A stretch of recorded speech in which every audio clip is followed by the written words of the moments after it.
दोस्तों हम इस वीडियो में बात करेंगे मोदी गवर्नमेंट के अचीवमेंट्स और फेलियर के बारे में।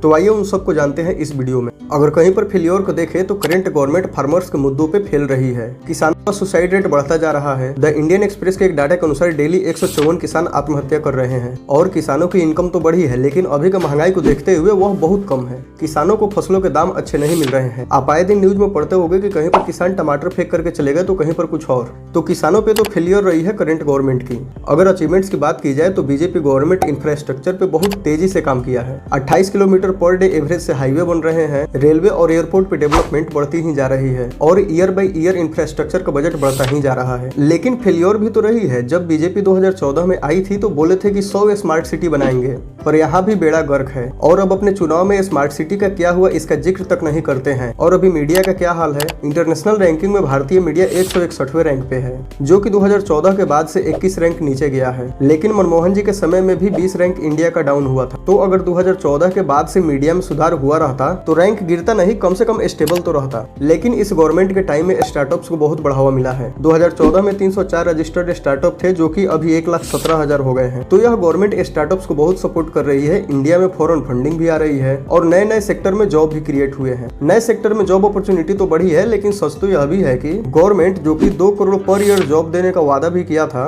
लेकिन सच तो कुछ और है। गवर्नमेंट ने 2022 में पार्लियामेंट में बताया था कि सरकारी वैकेंसी के लिए 22 करोड़ से ज्यादा आवेदन आए, लेकिन उनमें से केवल 7,22,000 लोगों को ही जॉब मिल पाया। तो एक सच्चाई तो यह भी है। तो यह गवर्नमेंट जितनी जॉब्स के बारे में बात की थी उसमें सक्सेस तो नहीं हो पाई। ब्लैक मनी, काला धन को रोकने में भी यह गवर्नमेंट असफल रही है। स्विस बैंक में इंडिया का डिपॉजिट ऑल टाइम हाई पे है। और यूं तो नोटबंदी की गई थी ब्लैक मनी को खत्म करने के लिए, लेकिन आरबीआई का डाटा तो कुछ और ही कहता है। आरबीआई ने बताया था कि 99% नोट आरबीआई के पास वापस आ गए। 15,41,000 करोड़ में से 15,31,000 करोड़ रिकवर हो गए। तो यह भी फेलियर रहा। लेकिन हमने अपने चैनल का मोटिव यह भी रखा है कि हमको एक तरफा डाटा नहीं दिखाना है, इसलिए हमने फेलियर और अचीवमेंट्स का डाटा आपके सामने रखा। और अगर सक्सेस की बात करें तो सबके पास तो बैंक अकाउंट होना ही चाहिए, ताकि डायरेक्ट पैसा बेनिफिशियरीज के अकाउंट में भेजा जा सके, जिससे कि करप्शन कम हो। जिस पर मोदी गवर्नमेंट ने एक अच्छा स्टेप लिया और जीरो बैलेंस अकाउंट ओपन करवाया, और इसका सक्सेस दिखा भी। कोविड के टाइम पे गवर्नमेंट के द्वारा लेडीज बेनिफिशियरी के खाते में 500 रुपया 3 मंथ के लिए भेजा गया था। वह पैसा डायरेक्ट बेनिफिशियरीज के पास गया। स्टूडेंट्स को स्कॉलरशिप देना हो या फिर मनरेगा मजदूर के अकाउंट में पैसा भेजना, इन सभी कामों में जीरो अकाउंट खोलने से आसानी हुई। और जीरो अकाउंट खुलने से डिजिटल पेमेंट्स में तेजी आई।